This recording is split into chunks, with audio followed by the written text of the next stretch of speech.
हरियाणा के भिवानी में UP CM Yogi Adityanath की रैली, राम मंदिर का किया जिक्र। बोले बीजेपी सरकार ने 500 साल की समस्या का समाधान किया। सीएम योगी ने कांग्रेस पर भी साधा निशाना। बोले कांग्रेस ने सिर्फ जनता को लूटा, इन्होंने देश का विभाजन किया, तुष्टीकरण करना ही इनका एकमात्र एजेंडा। हरियाणा के अंबाला में राहुल गांधी ने चुनावी रैली की। बोले देश के कुछ अमीर किसानों का हक छीन रहे हैं। राहुल गांधी बोले गरीबों की जेब से धड़ाधड़ पैसा निकल रहा है, अडानी अंबानी की जेब में धड़ाधड़ पैसा आ रहा है। अग्निवीर योजना पर भी बोले राहुल, कहा अग्निवीर योजना जवानों की पेंशन छीनने का तरीका, देश का युवा बेरोजगारी से त्रस्त। अंबाला में प्रियंका गांधी ने भी रैली को संबोधित किया। बीजेपी सरकार को घेरा। बोली हरियाणा से बीजेपी जा रही है और कांग्रेस आ रही है। प्रियंका बोली बीजेपी ने किसानों का अपमान किया, किसानों पर बीजेपी ने लाठी चलवाई। अंबाला में प्रियंका ने कहा मोदी सरकार ने हरियाणा को कुछ नहीं दिया, इन्होंने खिलाड़ियों का अपमान किया। प्रियंका गांधी बोली आज जनता महंगाई से परेशान है, पीएम मोदी महंगाई को लेकर कुछ नहीं बोलते, सिर्फ पुरानी बातें दोहराते हैं। हरियाणा के करनाल में अमित शाह ने राहुल गांधी पर साधा निशाना। कहा राहुल गांधी हमेशा एमएसपी की बात करते हैं, उन्हें यह भी नहीं पता कि एमएसपी क्या है, उन्हें रबी और खरीफ की फसल का भी नहीं मालूम। अमित शाह का कांग्रेस पर हमला। कहा कांग्रेस शासित किसी राज्य में 24 फसलों पर एमएसपी नहीं, नायर सिंह सैनी इकलौते ऐसे सीएम जो 24 फसल पर देते हैं एमएसपी। करनाल की रैली में बोले सीएम नायब सैनी बीजेपी के पक्ष में एक तरफा माहौल है, कांग्रेस पूरी तरह से पिछड़ चुकी है। सैनी ने कांग्रेस पर साधा निशाना। बोले हरियाणा में भी कांग्रेस का एमपी और छत्तीसगढ़ जैसा हाल होगा, कांग्रेस की हार तय है। हरियाणा चुनाव पर बोली कुमारी शैलजा, हरियाणा में कांग्रेस जीत रही है, हर जगह कांग्रेस को जनता का समर्थन मिल रहा है। असम में सीएम हेमंत बिस्वा शर्मा ने सोनीपत में कांग्रेस पर साधा निशाना। कहा कांग्रेस हरियाणा में नहीं इट्टी में आ रही है। सीएम पुष्कर धामी ने हरियाणा में एक रैली को संबोधित किया। कहा बीजेपी को जिताकर तीसरी बार सरकार बनाएंगे। सीएम धामी बोले हरियाणा में फिर से डबल इंजन की सरकार बनेगी, 10 साल में हर क्षेत्र में तेजी से विकास हुआ। हरियाणा कांग्रेस ने 10 नेताओं को पार्टी से निकाला, पार्टी विरोधी गतिविधि के आरोप में 6 साल के लिए निष्कासित किया। जम्मू कश्मीर विधानसभा चुनाव के तीसरे और अंतिम चरण से पहले सुरक्षा व्यवस्था कड़ी। सोपोर में पुलिस टीम अलर्ट। सोपोर की एसएसपी दिव्या डी ने बताया हमारे पास बहुत मजबूत सुरक्षा व्यवस्था है, कहा हम चुनाव के लिए तैयार। नेशनल कॉन्फ्रेंस प्रमुख फारूक अब्दुल्ला बोले जम्मू कश्मीर चुनाव में हमारी जीत होगी, बीजेपी को हार का सामना करना पड़ेगा। पीएम मोदी ने कांग्रेस अध्यक्ष मल्लिकार्जुन खड़गे से फोन पर बातचीत की, सेहत की जानकारी ली। मल्लिकार्जुन खड़गे बोले मैं 83 साल का हूं, इतनी जल्दी मरने वाला नहीं हूं, नरेंद्र मोदी की सत्ता से हटने तक जिंदा रहूंगा।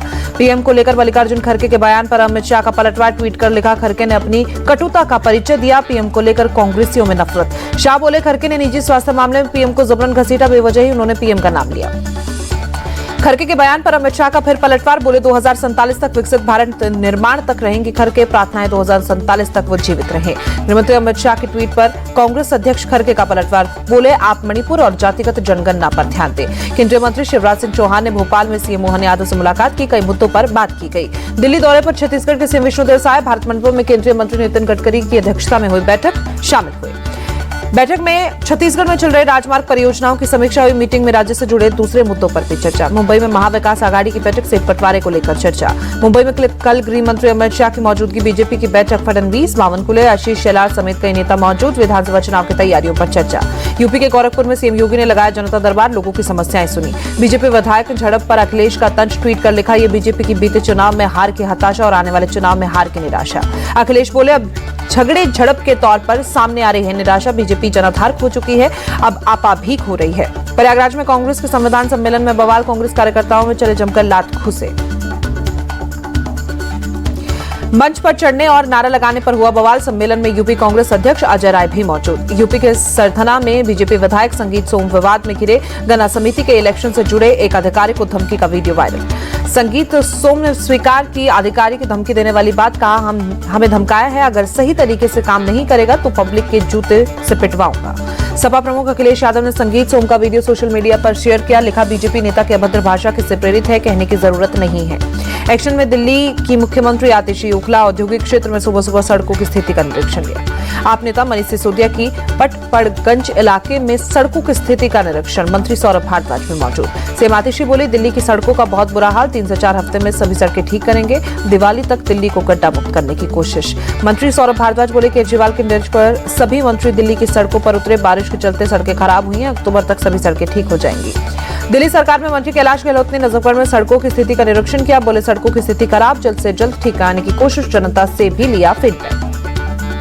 दिल्ली के मुख्यमंत्री और मंत्रियों के सड़कों के निरीक्षण पर बोले मनोज तिवारी, चुनाव में 2 महीने बचे हैं और ये लोग जनता को बेवकूफ बनाने के लिए सब कर रहे हैं। दिल्ली में कानून व्यवस्था को लेकर पोस्टर वॉर, आम आदमी पार्टी ने लगाए बीजेपी के खिलाफ पोस्टर, लिखा बीजेपी ने दिल्ली को बनाया गैंगस्टर की राजधानी। केंद्रीय मंत्री नितिन गडकरी ने सरकार को बताया विष कन्या। नागपुर में एक कार्यक्रम में बोले, सरकार विष कन्या होती है जिसके साथ जाती है उसको डुबो देती है, इनके लफड़े में मत पड़ो। बिहार सरकार ने पटना में तैयार किया वॉर रूम। बाढ़ के हालात और राहत कामों पर रखी जा रही है नजर। बिहार में एनडीआरएफ की 11 टीम बाढ़ प्रभावित इलाकों में राहत के कामों की तैनाती की गई। 8 टीम को रिजर्व में रखा गया। बिहार के सुपौल में कोसी नदी बेकाबू। बैरिया मंच इलाके में सड़कों तक पानी पहुंचा। मकानों और दुकानों में पानी भरने से बेघर हुए लोग। सुपौल में बारिश के चलते बाढ़ जैसे हालात, कई इलाकों में पानी भरा, लोगों की समस्याएं बढ़ी। बिहार के नजूर में बाढ़ जैसे बिगड़े हालात, कुकची पावर ग्रिड परिसर में पानी घुसा। बिहार में कई जिलों में बाढ़ की स्थिति पर बोले केंद्रीय मंत्री नित्यानंद राय, केंद्र और राज्य सरकार बाढ़ को लेकर सजग, सभी आवश्यक कदम उठाए जाएंगे। उत्तर प्रदेश के कुशीनगर में भी बाढ़ जैसे हालात, कई गाँव में घुटनों तक पानी भरा। बाढ़ का पानी घरों में घुसने से बिगड़े हालात, घरों में रखा गया खराब सामान, आने जाने के लिए लोग नाव का ले रहे हैं सहारा। शासन प्रशासन की टीम ने प्रभावित इलाकों का दौरा किया, लोगों को हर संभव मदद देने का भरोसा। मुंबई के धारावी मस्जिद में अवैध निर्माण को तोड़ने का काम शुरू, मस्जिद ट्रस्ट ने खुद कार्रवाई की। पुणे महानगर निगम में मस्जिद का अवैध निर्माण तोड़ा, बुलडोजर एक्शन के खिलाफ मुसलमानों का हंगामा। महानगर निगम में 6 महीने पहले भेजा था अवैध निर्माण हटाने के लिए नोटिस, अवैध निर्माण को खुद तोड़ने के लिए भेजा गया नोटिस। मिर्जापुर में प्रतिबंधित मांस मिलने पर बड़ा एक्शन, चौकी इंचार्ज समेत 10 पुलिसकर्मी सस्पेंड, एसएचओ के खिलाफ भी जांच के आदेश। मिर्जापुर में 3 घरों से मिला 2 क्विंटल प्रतिबंध मांस, पुलिस ने जब्त मांस को फोरेंसिक जांच के लिए भेजा। गुजरात के पंचमहल में गौ तस्करी का सीसीटीवी सामने आया, गाड़ी में डालकर गाय को ले जाते दिखे गौ तस्कर। बंगाल के नॉर्थ 24 परगना के सागर दत्त मेडिकल कॉलेज में डॉक्टर पर हमले का वीडियो सामने आया। 27 सितंबर को महिला की मौत के बाद रिश्तेदारों ने हमला किया। सागर दत्त मेडिकल कॉलेज अस्पताल के जूनियर डॉक्टरों ने हड़ताल की घोषणा की, पुलिस पर सुरक्षा मुहैया नहीं करवाने का आरोप। मुरादाबाद में मौलाना का एक महिला ने भरी पंचायत में चप्पलों और थप्पड़ों से पीटा, मौलाना पर झाड़ फूंक के बहाने युवती से छेड़छाड़ का। युवती की मां की शिकायत पर गांव वालों ने बुलाई थी पंचायत, मौलाना की पिटाई का वीडियो सोशल मीडिया पर वायरल। नोएडा के सेक्टर 24 में दर्दनाक सड़क हादसा, कार और ट्रैक्टर के बीच जोरदार टक्कर, हादसे में कार सवार 4 लोगों की मौत। यूपी के नोएडा सेक्टर 20 में पुलिस और बदमाशों की मुठभेड़, पुलिस फायरिंग में एक बदमाश गोली लगने से गिरफ्तार, फरार लुटेरे की तलाश में जुटी पुलिस की चेकिंग के दौरान पुलिस पर की गई बदमाशों की फायरिंग, पुलिस ने बदमाशों के पास से अवैध हथियार और बाइक भी बरामद की। थाने के एमराल्ड प्लाजा में एक बार एंड रेस्टोरेंट में आग लगी, दमकल की 5 गाड़ियों ने आग पर काबू पाया। आगरा के एक मसाला फैक्ट्री में भीषण आग लगी, धू-धू कर आग की लपटें उठी, पूरे इलाके में हड़कंप मचा। झांसी के बरुआ सागर के नवोदय विद्यालय में रैगिंग से तंग आकर कक्षा 9 की छात्रा ने फांसी लगाकर जान दी, शव को कब्जे में लेकर पुलिस ने जांच शुरू की। यूपी के रामपुर में दहशत मचाने वाले तेंदुए को पकड़ा गया, डीएफओ ने कहा हमारी टीम सतर्क है, किसी को डरने की जरूरत नहीं है। हसन नरसल्ला की मौत के खिलाफ लखनऊ में प्रदर्शन, छोटे इमामबाड़ा से लेकर बड़ा इमामबाड़ा तक शिया मुसलमानों ने निकाला विरोध मार्च। प्रदर्शनकारियों ने इस्राएल जिंदाबाद के नारे लगाए, इजरायली पीएम नेतन्याहू का पोस्टर भी जलाया गया। निवर्तमान वायुसेना प्रमुख air chief marshal V R. Chaudhari राष्ट्रीय युद्ध स्मारक पहुंचे, शहीद सैनिकों को श्रद्धांजलि दी। देवपति प्रसाद विवाद पर सुनवाई के दौरान सुप्रीम कोर्ट की सख्त टिप्पणी, कहा कम से कम भगवान को तो राजनीति से दूर रखे, प्रसाद में मिलावट चिंताजनक। आंध्र प्रदेश के सीएम को लेकर कोर्ट ने कहा जांच जारी है तो सीएम के बयान क्यों दिया, मुख्यमंत्री का पद एक संवैधानिक पद है। सुप्रीम कोर्ट ने कहा अगर जुलाई में रिपोर्ट आई तो सीएम ने 2 महीने के बाद बयान क्यों दिया है। मध्य प्रदेश में सीएम मोहन यादव देवघर में बाबा बैद्यनाथ धाम पहुंचे, मंदिर में पूजा अर्चना कर आशीर्वाद लिया। बीजेपी नेता और एक्टर मिथुन चक्रवर्ती को मिलेगा दादा साहेब अवार्ड, केंद्रीय मंत्री अश्विनी वैष्णव ने ऐलान किया। 8 अक्टूबर को 70वें नेशनल फिल्म अवार्ड सेरेमनी में मिलेगा पुरस्कार, मंत्री अश्विनी वैष्णव बोले मिथुन दा की सिनेमाई यात्रा से पीढ़ियां प्रेरित। 1976 में मिथुन चक्रवर्ती ने अपनी फिल्म करियर की शुरुआत की थी, पहली फिल्म मृग्या के लिए मिला था बेस्ट एक्टर का अवार्ड। दादा साहेब फाल्के पुरस्कार मिलने पर बोले मिथुन चक्रवर्ती मैंने इसकी कल्पना नहीं की थी, ये अवार्ड अपने परिवार और प्रशंसकों को समर्पित करता हूं।